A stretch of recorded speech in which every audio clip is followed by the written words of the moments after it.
The mind is prison currency. We tend to think we know what goes on inside prison walls. Economically speaking, cigarettes is cash, maybe some smuggled goods, favors traded.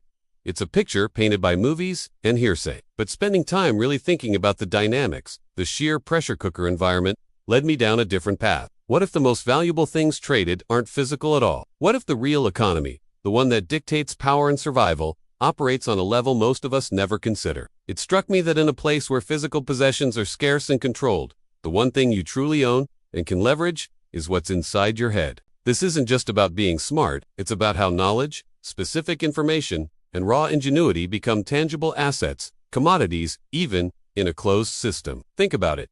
When everything physical is restricted, value naturally shifts to the intangible. It's a basic economic principle playing out in an extreme setting. The less you have, the more valuable knowing becomes. Let's start with information. We all know information is power, but inside prison, it's practically gold. I'm not just talking about gossip. I mean actionable intelligence. Knowing a guard's patrol pattern down to the minute. Understanding the subtle shifts in gang alliances. Hearing about an upcoming shakedown before it happens. Or even knowing who has a specific vulnerability. This isn't just useful, it's currency. It can be traded for protection, for goods, for favors, for a better position in the hierarchy. But it gets more sophisticated than simple bartering. It occurred to me that this functions almost like a primitive futures market. A futures market, for anyone unfamiliar, is where people trade contracts based on the predicted future price of an asset, like oil or grain. In prison, information is that asset. A piece of intel might not be valuable right now, but knowing it could pay off massively later.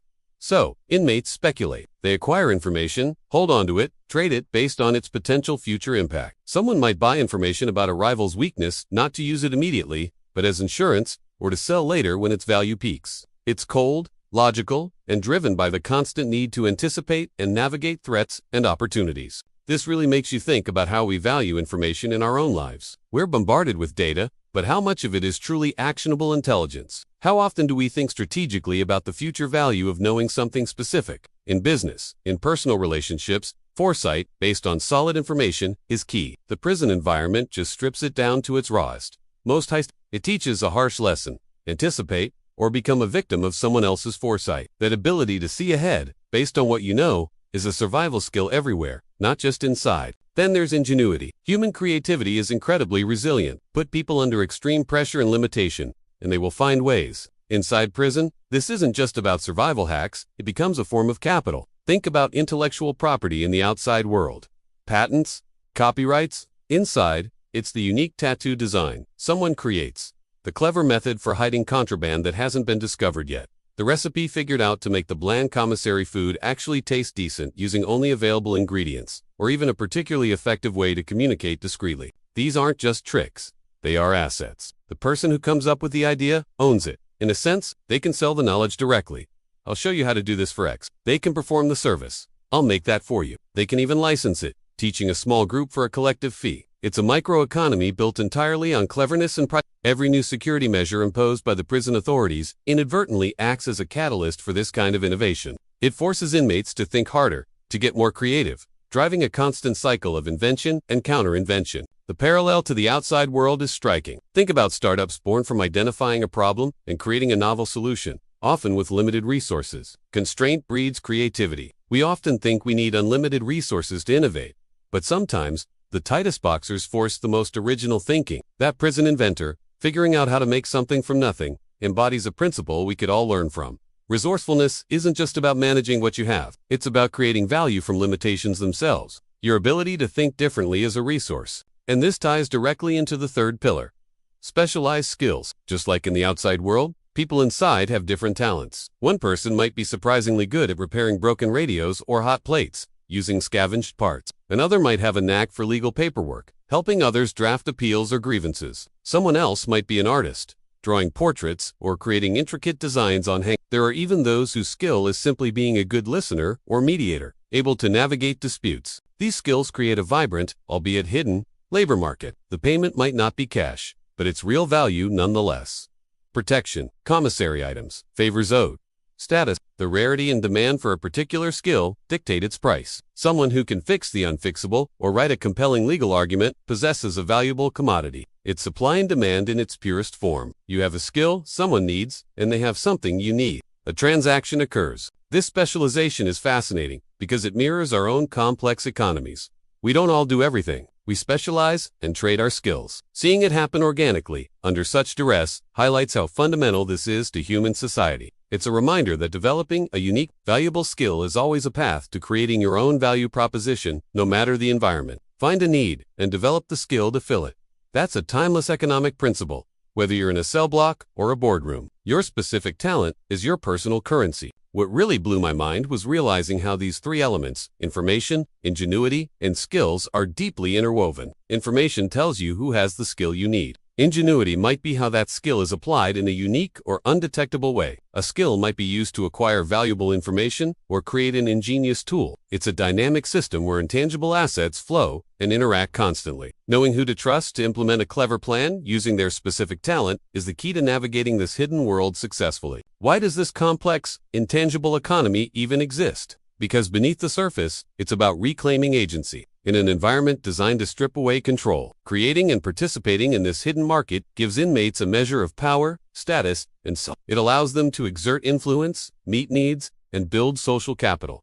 That network of relationships and trust that's valuable anywhere. It's a way to carve out an identity beyond just being a number, by being the guy who knows things, the one who can make things, or the one who can do things others can't. It's about finding value in oneself.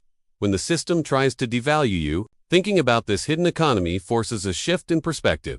It's not just about the grim reality of prison life. It's a stark illustration of human adaptability and the fundamental nature of economic behavior. Even when stripped bare, people will find ways to create value, establish markets, and trade based on what's available and needed. And in the ultimate environment of scarcity, the most reliable and valuable asset becomes the human mind itself. Its ability to learn, adapt, create, and connect. The mind truly becomes the final currency. It makes you wonder what hidden economies and value systems operate just below the surface in our own lives, driven by needs and scarcities. We might not even consciously recognize. Understanding these underlying currents, the value placed on the intangible, is perhaps the real key to navigating any complex system. So, how do we translate this raw, survival-driven economy of the mind into something beneficial for our everyday lives? Outside those walls, it's not about adopting the ruthlessness, but about recognizing the underlying principles of valuing the intangible. We can consciously cultivate these assets in small ways, often without realizing their cumulative power. Take information. In our daily lives, this isn't about prison intel, but about being genuinely observant. It means actively listening in conversations instead of just waiting to speak. It means asking clarifying questions, even about things that seem obvious. It means diversifying where you get your news or learn new things. Stepping outside your usual bubble, just paying closer attention to patterns, to unspoken needs, to subtle shifts in your environment. At work, at home, in your community, builds a reservoir of actionable intelligence. The benefit? You start making slightly better decisions. You spot opportunities others miss. You navigate social situations more effectively. It's about turning passive observation into active insight. Then there's ingenuity. We don't need extreme constraints to foster this. Look at small, everyday problems as opportunities for creative solutions. Instead of immediately buying a new gadget when something minor breaks, can you figure out a fix? Can you repurpose something you already own for a new task? When faced with a limitation, lack of time, money, or resources, can you find a clever workaround? Instead of just giving up, embracing these small challenges trains your brain to think flexibly, to see possibilities within constraints. The benefit is increased resourcefulness, better problem-solving skills in all areas of life, and a reduced reliance on always needing more to achieve something. And finally, skills. This isn't necessarily about mastering a complex profession overnight. It's about the small things. Consciously practice a hobby, even if it's just for 15 minutes. Learn one tiny new thing each day.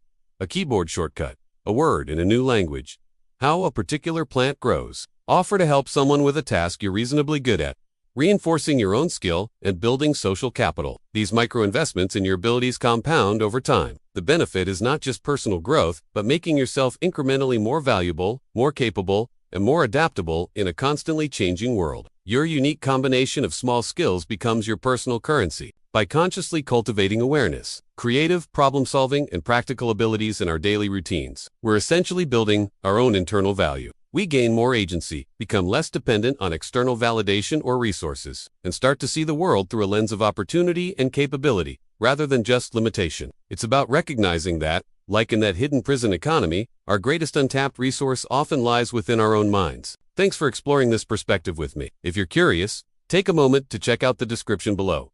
There might be something there that could be helpful for you.